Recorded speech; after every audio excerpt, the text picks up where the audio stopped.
What's up, guys? Happy Friday, August 6th, 2021. Hopefully you guys had a great week. We are here. We made it. Everybody's working for the weekend, and this is the final day of your weekday pro session. Hopefully you guys had a fun Thursday, some afternoon baseball yesterday, some nighttime baseball, 6-game main slate, kind of a turbo fill, no West Coast games. And then, of course, we had the Hall of Fame game, NFL preseason. Hopefully you guys enjoyed it. And if you made some scratch in the meantime, that's even better. It was a fun night for me as well. Framber Valdez started really bad. He kind of salvaged and not to be the worst play ever. But had plenty of Sonny Gray. Did end up with a little bit more roster dribbling after we saw that Jose Ramirez wasn't in the lineup, and it worked out. So hopefully you guys did all right as well. Today's video, the first look, we're back to the normal format. We're going to be hunting out 2 pitchers, 3 hitters, and 2 stacks, and then we'll come back this afternoon, 3 p.m. Eastern, 2 p.m. Central, and dive real deep. In 14 games, it might take a while, so bring your coffee, bring your notes, and bring your thoughts, man. Throw some stuff in chat. Throw it at me. I said it the other day on the live stream. Don't treat that as me sitting up here giving you guys advice. It's really more so me of like an open research session, going through some FanGraph stuff, some minor league cards, stuff like that, and coming up with some plays, some stacks that we might be on. So if you guys want to be part of that, there's a link in the pinned comment below this video with a link to that live stream. Set a reminder. If you're not subscribed to this channel, subscribe. Maybe hit the notice buttons. Then I'll see you this afternoon. 14 games on the main slate today. We're going to briefly touch over what those games are. Then we're going to get into our picks. And then we're going to end the video. We're going to miss each other. But if you hit that thumbs up, you'll miss me less. And then when I'm back later today, it'll be like a hug. Mets at the Phillies on this slate. We got Kyle Gibson taking on Marcus Stroman. Both teams about a 4.5 run total right now.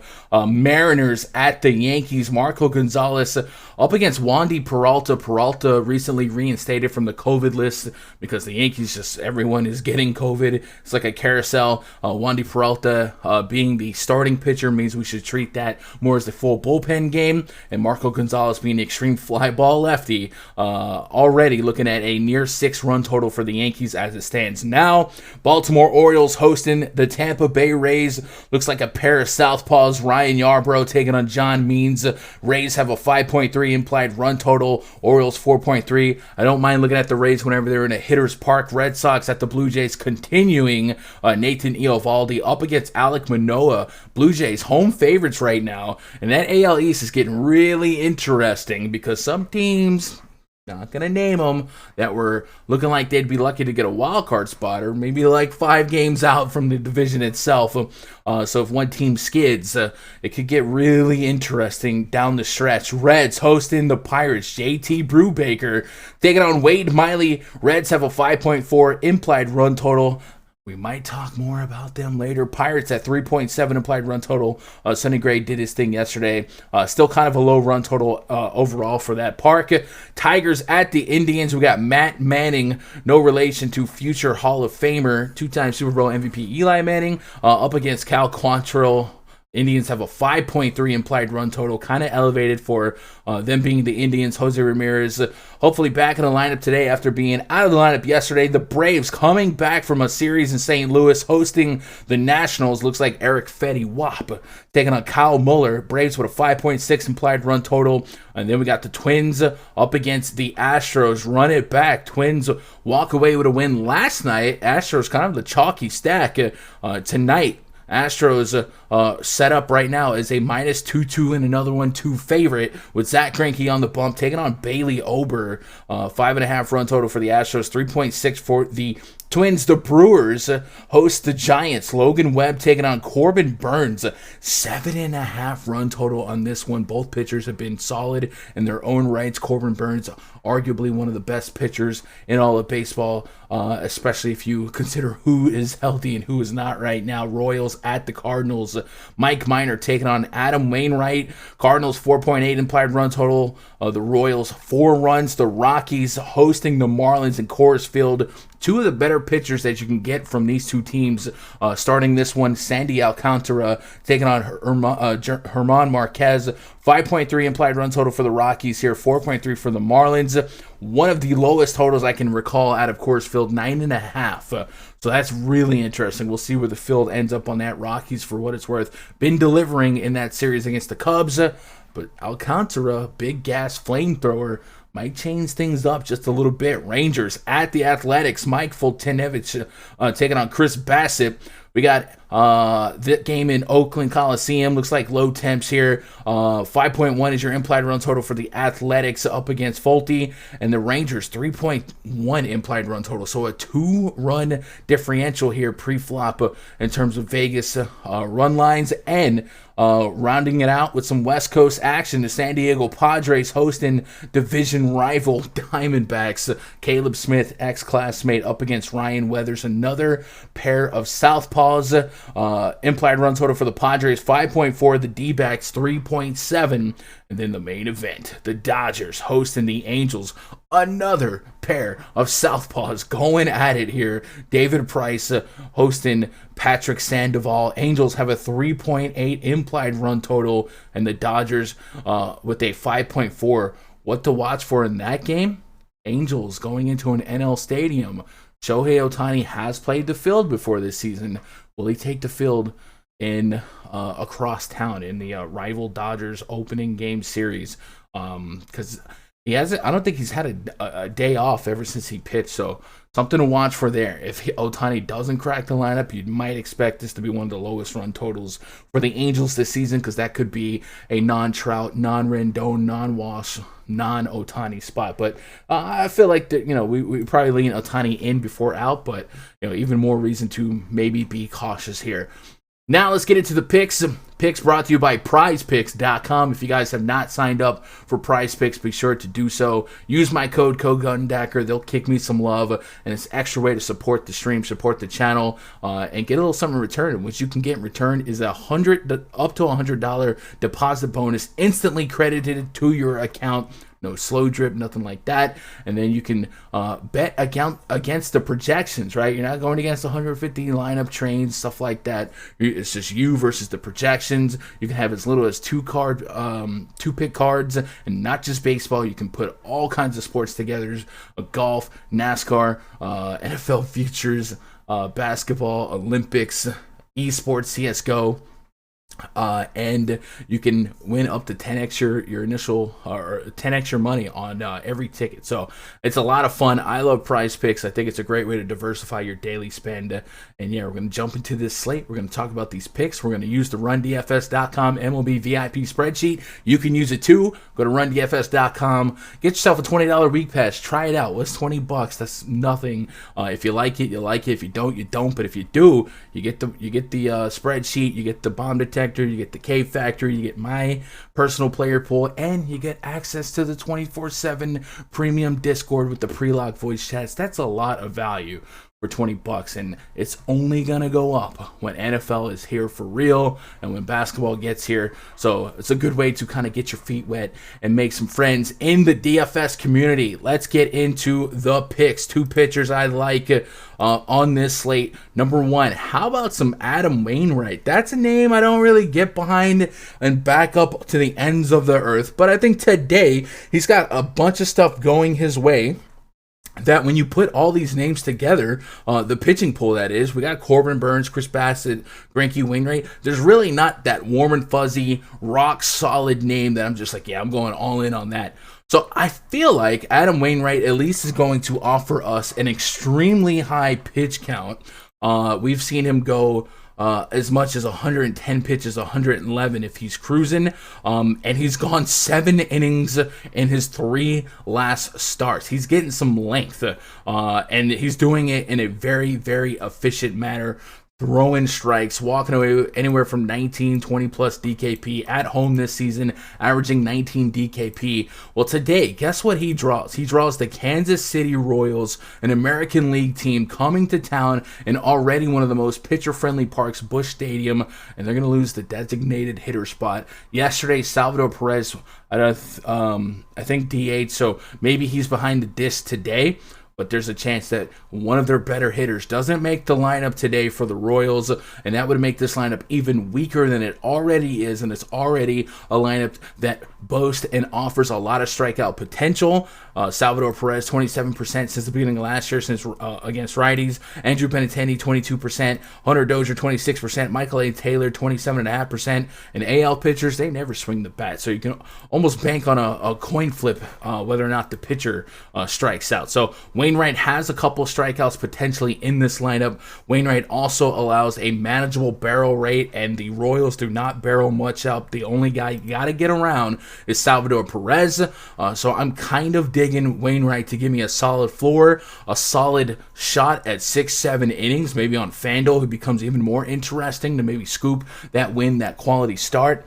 And if we look at the pitch report for this game, Wainwright's going to throw about 37% fastball, a little bit of cutter, a bit of curveball, which is his biggest pitch plus-wise, and some changeup. No one on the Royals lineup today, sans Hanser Alberto, has over a 1 grade on the pitch report against the curveball. Again, that's a reactive stat, not a predictive stat, but I really think he's got a lot going his way, so I'm kind of digging starting him in the player pool for now, and then later when we come back, we'll research our way deeper into him or out of him, and we'll be able to build with him. We'll get some extra pitchers in the player pool, and then maybe be able to get some more value bats to make it work. The other pitch I want to talk about here, let's go out to Oakland Coliseum. I mentioned it earlier. Chris Bassitt hosting the Rangers. Bassett's 9,800 on DraftKings, 9,800 on FanDuel, dead even on both sites. He's going to have the benefit of one of the better pitching environments today. The park is a plus park, 0.86, so 14 points below league average in terms of home runs allowed, lower on the batting average mark as well.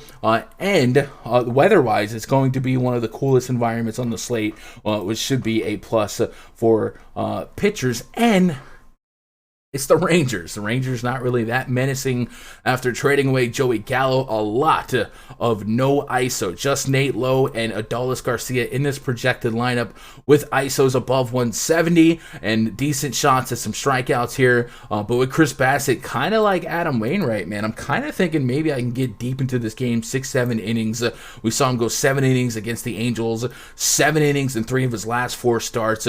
20 plus DKP in a couple of them. And I'm really not into chasing points from a pitcher against team, but 3 games against the Texas Rangers, he's averaging 24 DKP, so that kind of gives me a solid starting point to build from, kind of like Wainwright, where those are not really the sexy names I attack for big strikeouts, that 10 to 12 strikeout game upside on a Friday night, but I do feel like I'm starting with a solid floor here. At home this season, Bassitt at 3.79 xFIP, 1-4 K rate, almost 24% K rate, 200 average allowed, homer per 9, under 1, throwing strikes, not wasting pitches, 43% ground ball rate, and a 28.7% hard contact rate. Pretty solid. So I don't mind starting with those pitchers. We're going to dig deeper into pitching later on. That's kind of the specialty of myself, and that's really, I think, the most valuable part of researching any slate. When you know the weaknesses and strengths of a pitcher, then you know what to complement them with in terms of projecting them well or not well against other lineups. Now let's talk some bats here. 3 bats I'm digging today. Let's go to the catcher position and talk about Twins catcher Mitch Garver. Garver, I think, comes in pretty economically sound on this Twins lineup on FanDuel at 3,700, and on FanDuel he's 2,700. Got him projected to bat 6th here. It wouldn't stun me if you move this way to 5th or cleanup or something like that. We've even seen him lead off. I'm pretty sure the leadoff spot's more so when he's facing a lefty. But hey, I like this matchup, and I don't think the price is breaking the bank. When you look at the catcher position, there's a lot of guys in the high 4Ks, about 15 names potentially above Mitch Garver here. So it's kind of a middling of the pack price point, and the matchup is pretty doggone solid up against Zach Greinke. Greinke, 18.4% K rate against right-handed pitching, a 4.44 xFIP, a 287 average allowed, and this is the big one, a 1.8 1.97 home run per nine allowed to right-handed hitting, with a elevated line drive rate and the fly ball rate being about 1-to-1 with his ground ball rate. We pull up Mitch Garver's FanGraphs card and focus on a couple of things for this year. First of all, this year against right-handed pitching, 6 home runs, 7 doubles, and 76 at-bats. That is good for a... Let me pull this. That is good for a 1. OPS against righties and a 181 WRC plus. To put it simply, that's what you want. Joe Girardi once told that to me. Now let's look at some of the batted ball metrics against right-handed pitching. 44% fly ball rate, a 32% line drive rate. So 76% of the time he's putting that ball at an angle to get towards the seats, and he's backing it up with a 42% hard contact rate and a staggering 64% pull rate. A lot of metrics going his way for a positive matchup against Zach Greinke at that price point. So I'm really digging Mitch Garver here, and I always say it on FanDuel, people seem less inclined and less enamored with catchers in general because you don't have to play catchers, and it's kind of a frowned upon position because it is mainly defensive specialists, but they do have some boppers, and Mitch Garver, definitely one of the boppers to go after. If I can get 5 at-bats out of him here, I put a chip in a chair on that any given Sunday, and he is actually one of the highest ratings in today's bomb detector, third to just Matt Olson and Aaron Judge, who's up there every single day. So give me some Mitch Garver for a little bit of salary retrieval. It's not necessarily punt pricing, but I don't feel like I'm breaking the bank on him.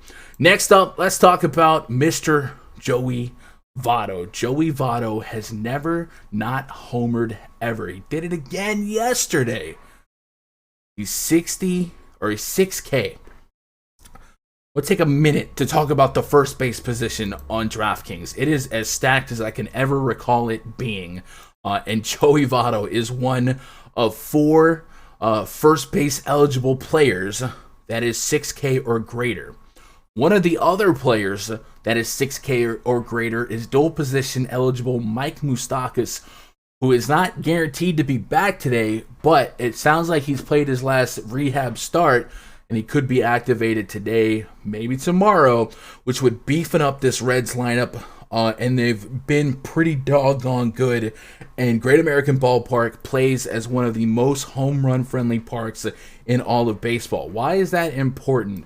Well, I know it's kind of cheap to lean on Vado because he is 6K, and that's just really ridiculous and really expensive. But JT Brubaker, a 183 home run per nine to left-handed hitting with a 4 xFIP. I'll take my shot there. And Joey Vado is just on an incredible tear. If you look at his month, if you look at his overall stats, but look at his game log, right? It's fun to look at the results, but just look at the game log. One of my favorite stats about Joey Gallo is he does not pop the ball up. He has a 0% infield fly ball rate for as far as the eye can see, right? That means he's not popping the ball up.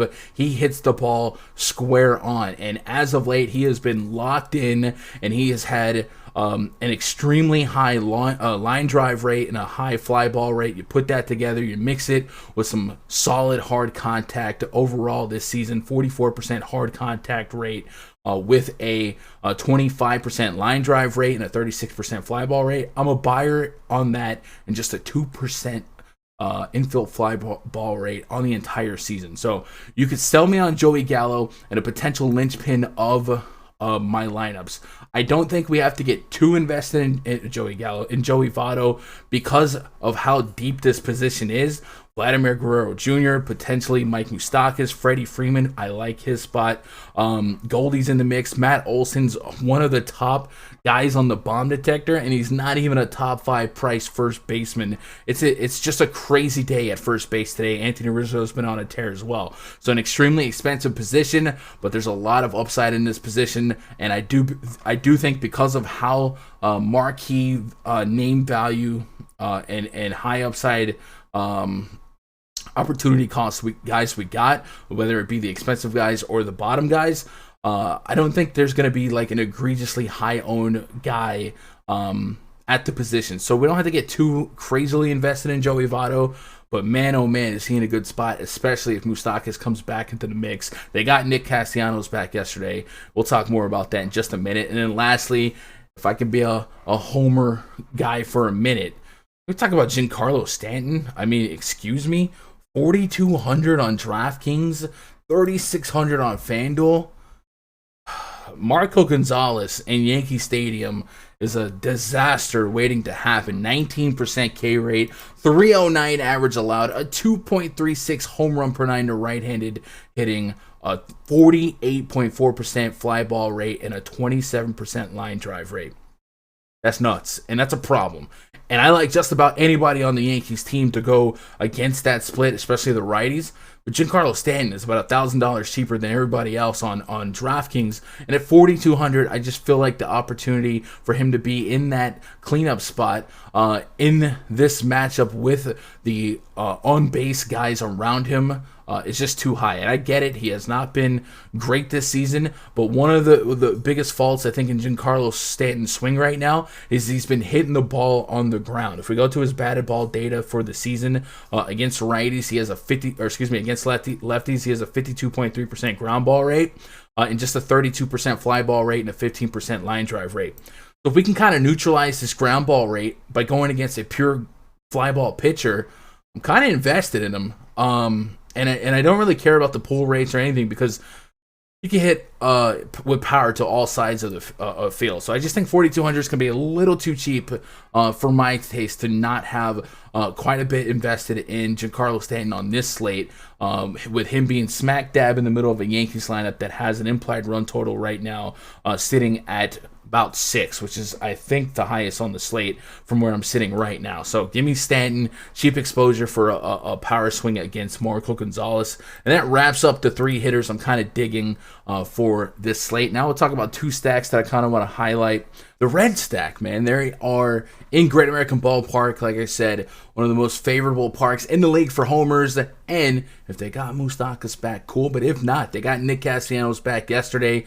Winker against righties, yeah, I'll take a shot on that. And Jonathan India coming out in the last couple weeks as an impact player for the Reds. They're a fun team to stack up here against average at best pitching. I do think JT Brubaker is a step up from Will Crowe. It's hard to be a step down from him. Brubaker does have some strikeouts in his DNA, a 25% K rate to righties, a 23% K rate to lefties, but he still has that home run problem. 183 home run per nine to lefties so far, 193 to righties, and on the road 221. And this is Great American Ballpark. Bad things happen to good people. 4.46 on the expected ERA. I think the Reds could be a fun team to get behind. The other stack that I'm going to talk about, how about the Atlanta Braves taking on Eric Fetty? Fetty has a 4.78 expected ERA on the season, a 1.38 whip, a 21% K rate, and a 7.9% swing and strike rate. Those two numbers usually don't go together against lefties. Fetty has a 2.88 average allowed with a 13% walk rate. So if the Braves can get through to him, get some tags off of him as well, Jock Peterson may lead off in this spot because it is against a righty. Ozzie Albies, Freddie Freeman. I like the new look Braves, adding Jorge Soler and Adam Duvall, a little power that we've seen hit over the course of the last couple days. So I don't hate the Braves here, back in Atlanta to put up some runs up against Fetty and this Nationals bullpen. That's, of course, depleted, right? Completely sold out. So this should be quality at-bats for at least 8 innings for the Braves. So I'm in on the Braves. They put up a lot of runs the last couple days in pitcher-friendly Busch Stadium. So give me some Braves here. And then I didn't want it. It's not going to be part of the 2 stacks offered. But my goodness, how do you not look at the Yankees today and just start drooling, right? I guess, that happens quite often, and a lot of times they end up being chalk and they bust it. But man, oh man, fly ball pitcher in Yankee Stadium, really both sides of the plate, but especially against the righties. This is why we like Giancarlo. But I didn't mention, I know the results against lefties, 195 average allowed. That sounds scary, but he's still giving up power to lefties. A 164 home run per nine to lefties, 17% K rate to lefties, and a 37.5% hard contact rate to lefties. Rizzo and Gallo can hit lefties. Gallo had 2 doubles off of left-handed pitching yesterday, and Rizzo has a higher average against lefties this year and a couple of homers in his Yankees stint alone against left-handed pitching. So you'll be far-fetched to really not see me enamored with the Yankees this afternoon. The only hope would be that they're not extremely chalk, which could be a problem at a 6 implied run total right now against known gas can Marco Gonzalez. But man, oh man, they definitely check all the boxes. Hopefully the field is down on them, as they haven't really been a super high-powered stack. A lot of luck in that Baltimore series, and then last night wasn't really anything crazy outside of Joey Gallo doing what he did. So those are 3 stacks I'm kind of on today. We'll talk more about everything this afternoon, 3 p.m. Eastern, 2 p.m. Central. Let me know what you guys are thinking about this slate in the comments below, and we'll revisit it all later on today, and hopefully we crush the slate, man. I appreciate you guys hanging out with me, maybe starting your day off with a little bit of me blabbering about baseball, and I'll see you guys later. I love you guys. Good luck. God bless, and go win some money.